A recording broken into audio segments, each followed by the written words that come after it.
Hey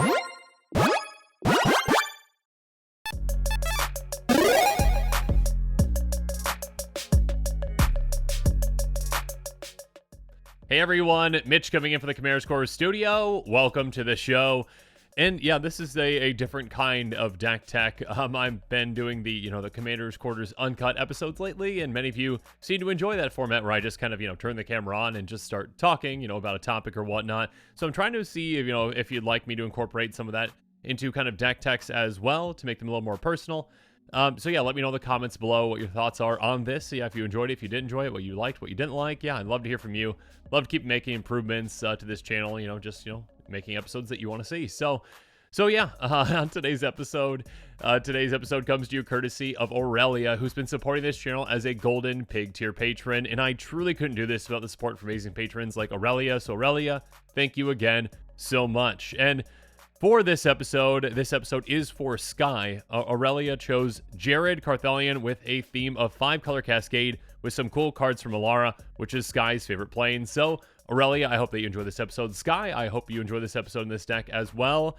And yeah, let's jump into it. So, Jared Carthalion is a 5-color commander that starts off at 5 loyalty, costing Wooburg, obviously. Legendary Planeswalker Jared, +1, create a 3/3 Kabu creature token with trample that's all colors. -3, choose up to 2 target creatures for each of them, put a number of counters on it equal to the number of colors it is. -6, return target multicolored card from your graveyard to your hand. If that card was all colors, draw a card and create 2 treasure tokens. Jared Carthalion can be your commander. So yeah, when it comes to Alara, cards from the Alara plane, many of them are multicolored. Many of them have a lot of different colors, so they can be heavily utilized with a commander like Jared. Obviously, Jared can make Kabus itself to make its own army, and then also, get those Kabus to become massive too. And of course, with that last one, the -6, many of the cards in this deck, again, are multicolored, so you can get them back with that. Again, if you have a 5-color card, you can get 2 treasures, 2 treasures and draw a card as well. So yeah, there's some value to be had there. With this deck, I believe last time I counted, over 50% or at 50% of the deck is actually cards from Alara, so the Alara block. So yeah, hopefully, Sky, you enjoy all of those from your favorite plane. And then also, I don't think included in that are even just basic lands. I guess you could also include from the Alara plane too. So yeah, that could increase the percentage as well. Now, when it comes to cascading as well, obviously there's some exciting things that we can do with that, and there's plenty of exciting cards from Alara.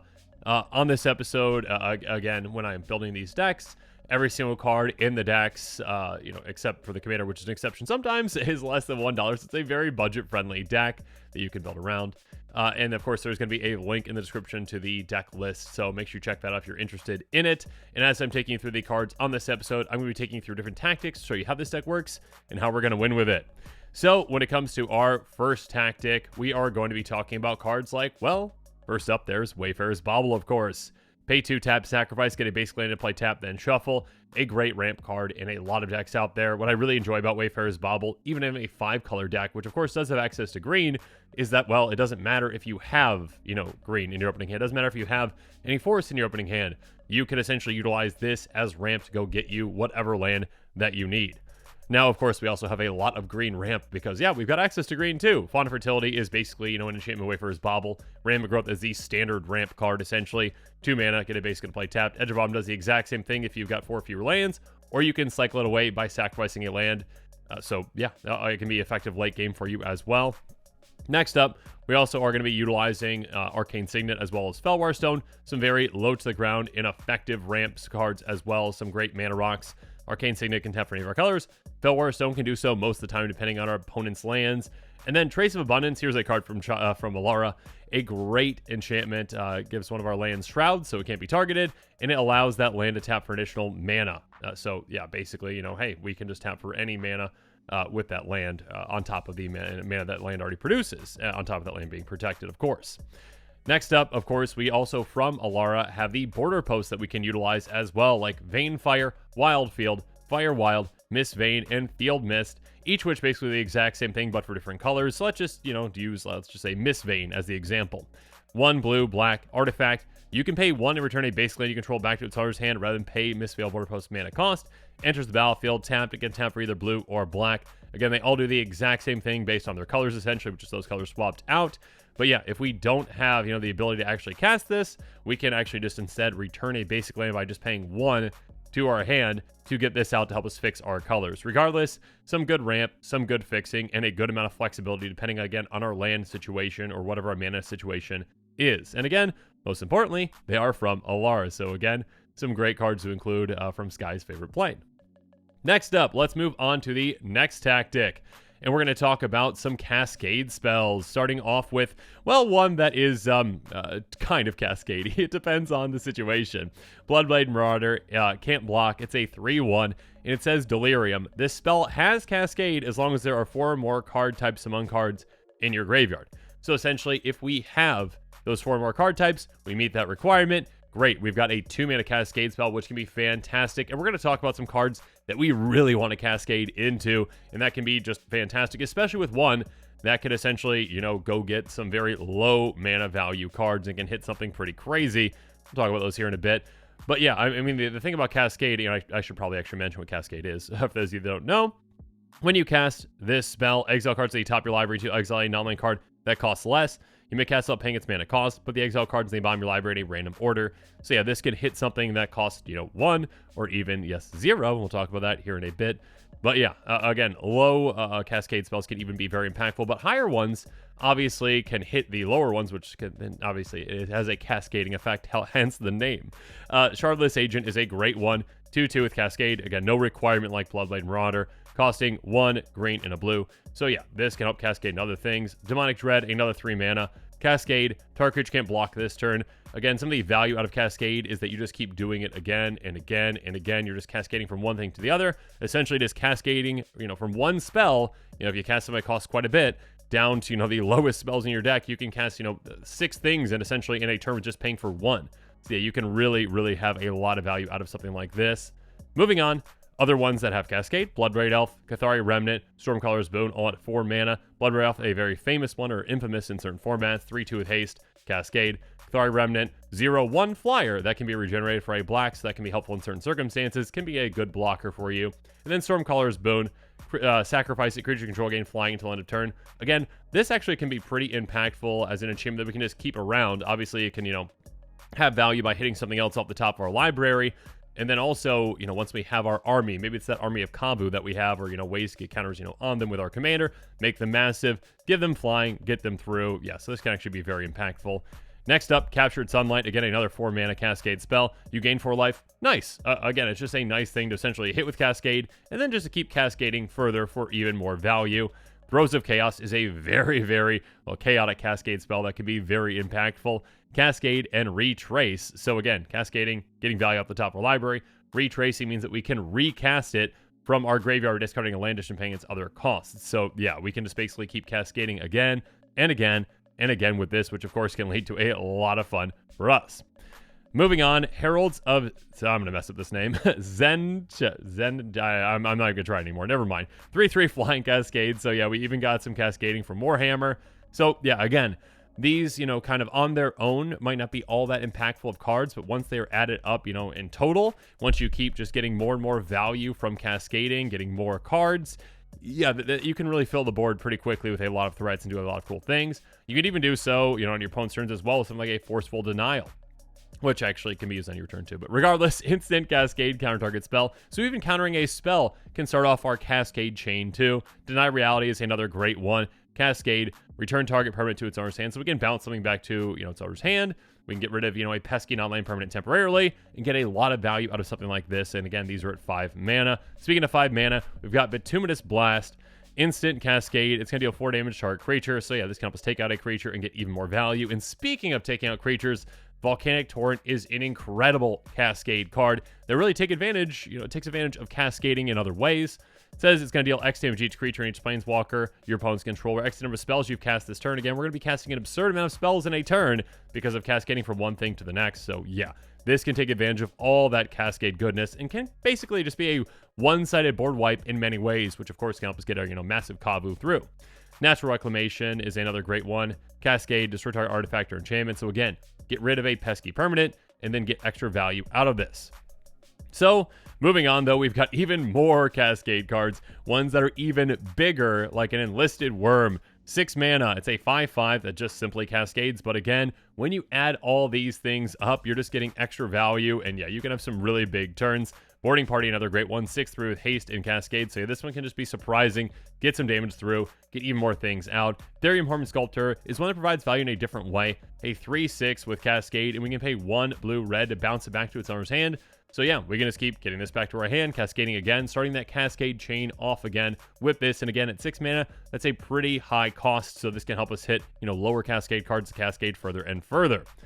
Then speaking of hitting things, I mean, Sakashima's Protege can be a great card to cascade and cascade into. A 3/1 with Flash and Cascade can have it enter the battlefield as a copy of any permanent enter the battlefield this turn. So yeah, essentially, hey, if our opponents have something massive come into play, cool, we can copy it with this.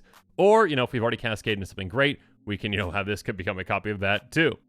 Sweet Gum Recluse is another great one. 0/3 Flash, Cascade, and Reach. Enters the battlefield, we get 3 counters on each of any number of target creatures that enter the battlefield this turn. So essentially, again, when we're filling our board with those creatures, including the Kavu that we might be making with our commander too, we can get even more counters on them to make them big threats. Aura Phoenix is one of those that can be a massive threat. A 5/3 flyer with Cascade.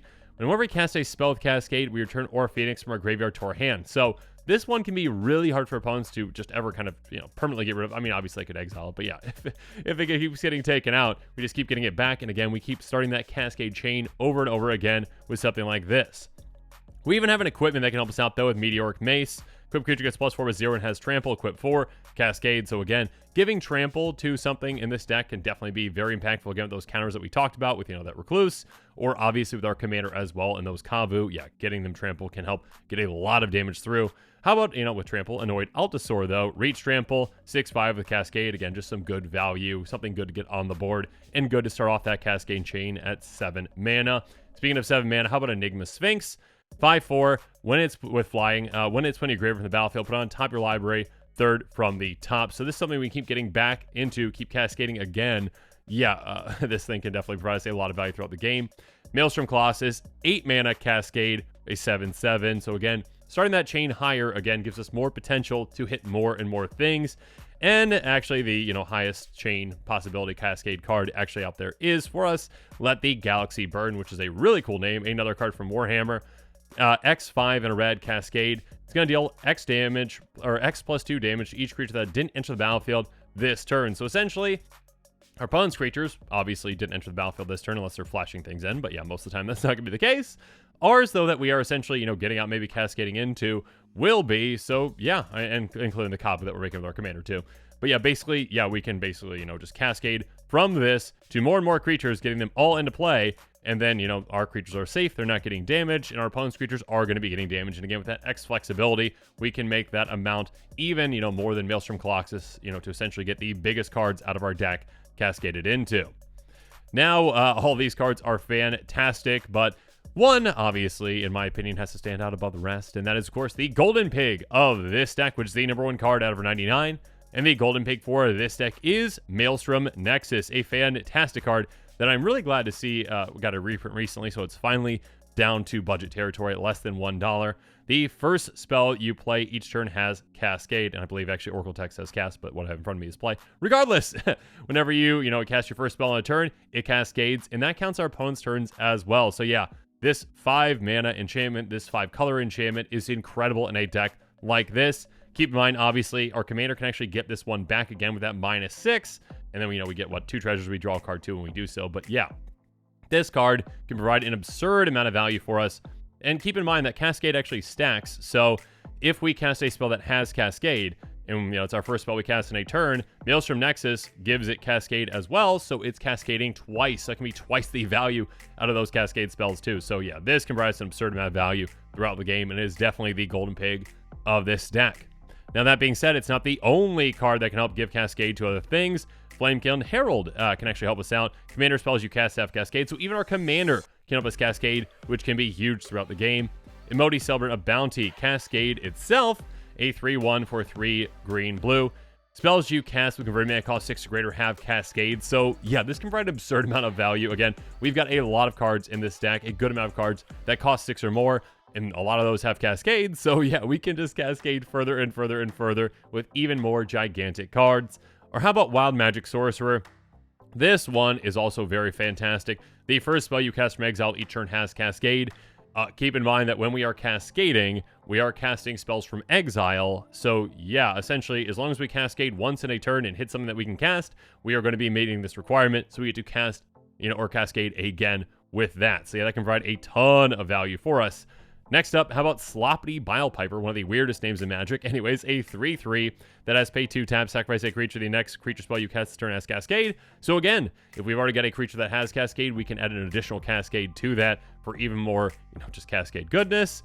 Or yeah, if it's something that doesn't have Cascade, we can, still get extra value out of that. Or Dark Apostle, very similar. Pay 3 tap. The next non-creature spell you cast this turn has Cascade. This one does not require a sacrifice. It does require a slightly higher cost though, but still a lot of value to be had there. Speaking of value, throughout the game, we can get a lot of value and get a lot of mana out of something like a Verna, the Chaos Bloom. As you cascade, you may put a land card from among the exile cards onto the battlefield tapped. We're going to be cascading an absurd amount of times. And yeah, we're going to be passing by a lot of lands while we cascade.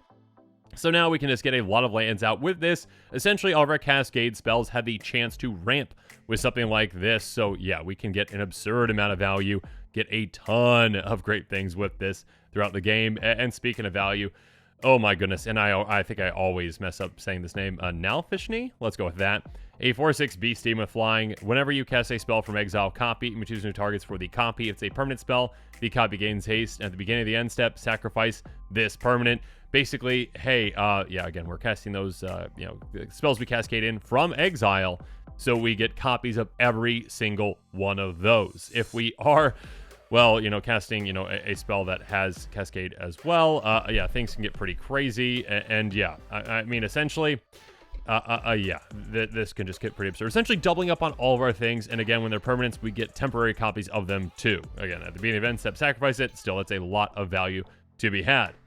Speaking of value, now let's talk about some really high value cards in this deck as well, starting off with Knight of New Alara.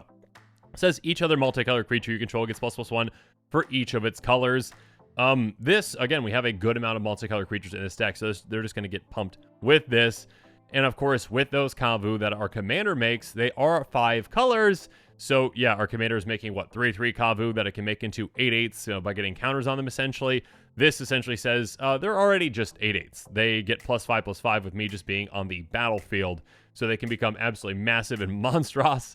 Not monstrosity, because that's an actual mechanic, but they can be monstrous, just huge creatures. And of course, if our commander gets more and more counters on them, yeah, 13/13s, 18/18s, whatever they're going to be, just absolutely huge. Speaking of huge, Inub Betrayal, a card that does not have a mana cost, so technically it is 0 in our deck. Basically, suspend 3 for 1 blue, so that's how you normally would have to cast it, but with Cascade, we can essentially cast this for free by cascading into it. Search target opponent's library for a creature card on the battlefield under your control, then that player shuffles.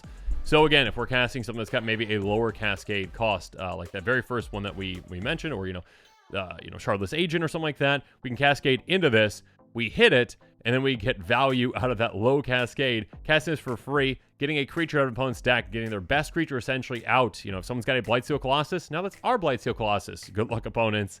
Gaia's Will can also provide a lot of value. Again, another card that doesn't have a mana cost, so its mana value is 0 essentially for us when we're cascading into it. Spend 4 for a green. Until on turn, you may play lands, cast spells from your graveyard. Pick a card, put to your graveyard for any of those turn exile instead. Yeah, basically just getting access to our graveyard as a second hand for the turn can be huge, can help us just really go off in a single turn. Moving on, talking about, value and ways to generate extra value, maybe some ways to draw extra cards. Let's talk about Vega the Watcher. Whenever you cast a spell from anywhere other than your hand, draw a card. Again, when we're casting all these cards from exile, that's, outside of our hand, we're cascading into them, so Vega is going to be drawing us a ton of cards and really fueling our hand. Feldoran, Dread Wolf Herald, another great card in this deck. Whenever you cast a spell from exile or a land in battlefield under your control from exile, create a 2/2 Green Wolf creature token. This one can, help us make a massive army in absolutely no time. By paying 1, we can tap and discard a card to exile the top card of our library and play that this turn. That can be some extra, value for us and can actually obviously help meet that requirement too. And the requirements of some of those other cards, cast from exile as well. Big score. This should cost to cast a spell, discard a card, draw 2 cards, create 2 treasure tokens. Just some good value there. Fact or Fiction, a fantastic, not a draw spell, but a card advantage spell, I should say. Build the top 5 cards of your library. Opponents gets, those 2 piles. They're going to give you one of the piles that goes in your hand. The other goes in your graveyard.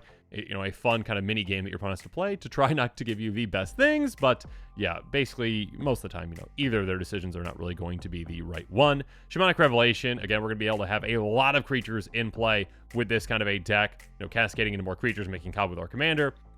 Draw a card for each creature you control, and Ferocious, you gain 4 life for each creature controlled, power 4 or greater. Again, we got plenty of ways to make, our creatures bigger.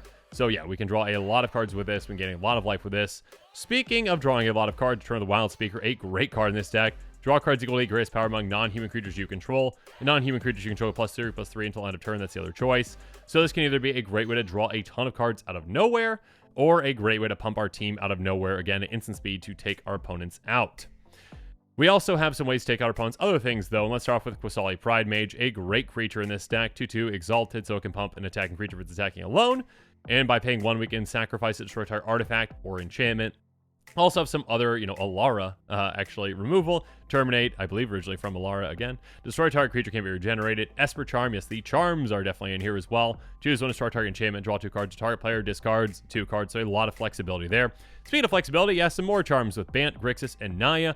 Bant's going to destroy target artifact, put target creature on the bottom of its owner's library, or counter target instant spell. Grixis is going to return target permanent to its owner's hand, or target creature gets -4/-4 until end of turn, or creatures you control +2/+0 until end of turn, so another great pump effect there. Or Naya Charm, choose 1, deals 3 damage to target creature, return target card from a graveyard to its owner's hand, or tap all creatures target player controls, each of which can be very helpful in a lot of situations. Speaking of flexible, yeah, we can also run Cleansing Nova as well as Austere Command. Cleansing Nova, destroy all creatures or destroy all artifacts and enchantments. Austere Command, even more flexible, choose 2. Destroy all artifacts, destroy all enchantments, or destroy all creatures with converted mana cost 3 or less, or destroy all creatures with converted mana cost 4 or greater. So a great way to just, destroy whatever we need to destroy depending on the situation that we're in. Now, when it comes to we've actually gone over every single non-land card in this deck. So now let's talk about the lands very quickly. And with a 5-color deck, of course, Command Tower can be very helpful. It can tap for any of our colors. Exotic Orchard can do so most of the time. Path of Ancestry is going to enter the battlefield tapped. It can tap for any of our colors as well. Jungle Shrine, Arcane Sanctum, and Crumbling Necropolis are 3 of the tri-lands that came from Alara, and each of them enter the battlefield tapped. It can tap for 1 of 3 colors.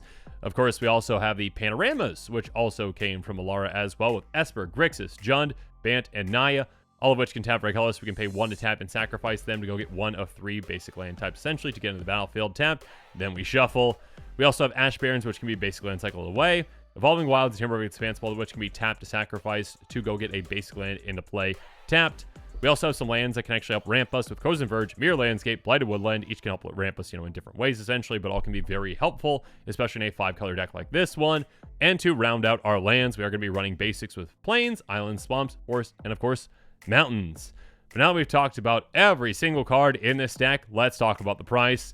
Again, like I mentioned at the beginning of this episode, every single card in this deck is less than $1, so it's a very budget-friendly deck at $25.19. So yeah, even with the commander in there as well, a good price for a deck.